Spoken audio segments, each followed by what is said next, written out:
Daffodil একাডেমির উদ্যোগে জলছত্র শিবির ছাতনায়। সূর্যের খেলায় সবাই যখন নাজেহাল, চলতি পথযাত্রীদের পিপাসা মেটাতে এগিয়ে এলো ড্যাফোডিল একাডেমি।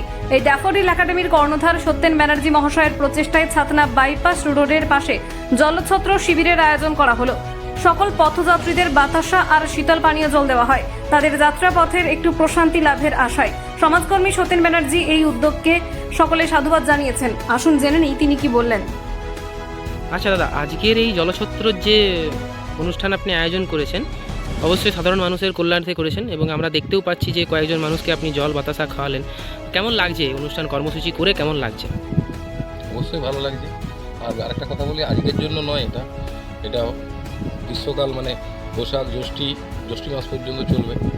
মানে এই বাইপাসে একদম ফাঁকা জায়গার মধ্যে বিশ্রাম নেওয়ার জায়গা নেই, জল মানুষ তৃষ্ণায় মরছে, তারা জল খাওয়ার ভালো জায়গা নেই।